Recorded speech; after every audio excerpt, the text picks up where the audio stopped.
I kind of looked at that, and a lot of people were mad because Kylo Ren appears to be the most powerful Force user ever, but he wasn't able to go off and to be able to beat. He was injured by Finn, and then was beat relatively easy by Rey. And people are like, why? Why was that? Well, I mean, if you take into the account that he went up and got shot by Chewbacca and was losing a lot of blood, that may have been part of the reason. But I do agree. I thought it was the combat there was really good. With being raw. I mean, this isn't like the flashy stuff that we went off and saw in the prequel trilogy.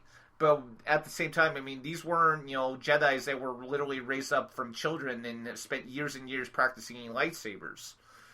Yeah, so, exactly. I mean, there's obviously going to be, different styles than, between the two trilogies into this new trilogy. Absolutely, and there's enough time, and you see, that little bit of,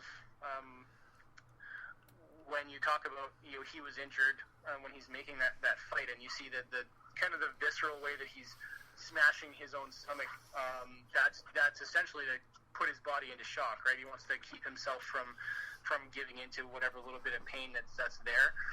But I would actually challenge you to go back and watch that fight scene and see in the areas when he does get hit that it's actually because of that wound.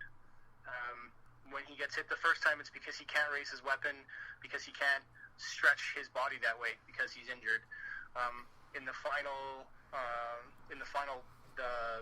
hand-to-hand combat with Rey, when they're holding essentially holding each other's hands out, and they're bound together. If you look at the way that she stretches his body, she stretches it to pull his wound open. And as his wound is being pulled open, then all of a sudden he's weaker. Now she has a little bit of a fighting chance.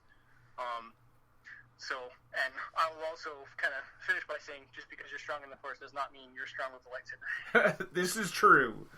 All right, so you know what? We do need to kind of bring this to an end, but yeah, I want to give you thank you once again for joining us, and I want to give you an opportunity to kind of advertise yourselves. Where can we find out more information about you? Yeah, if you have any questions at all, or if you kind of want to find out kind of what we do, you can hit us up on Facebook is the best way. Just facebook.com/RivercityJedi. All of our events get posted up there. All our classes are there.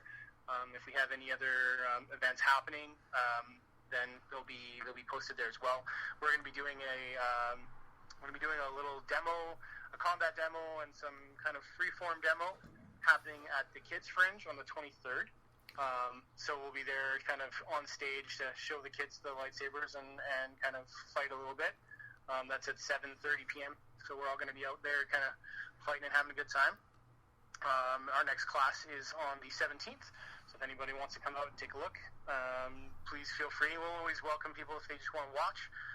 We'll always say we're always more than welcome to come down and watch, but we'd rather you give it a shot because it's free for your first class, so you may as well. If you're going to be there to watch, you may as well be there to participate. If you have any questions at all, and if you don't have Facebook, you can hit us up. Just try to send us an email. It's just rivercityjedi@gmail.com. All right. Well, thank you once again for your time. Who knows? Maybe we'll see you at Comic-Con later this year. Yeah, well, we hope to be there. We're waiting on an answer, but we're hoping to get on. Thank you very much for very much for having us and for your interest. All right, thank you. And guys, we're gonna go to a break. When we come back, we'll be talking a little bit more about Star Wars. So we'll be back in just a couple of moments.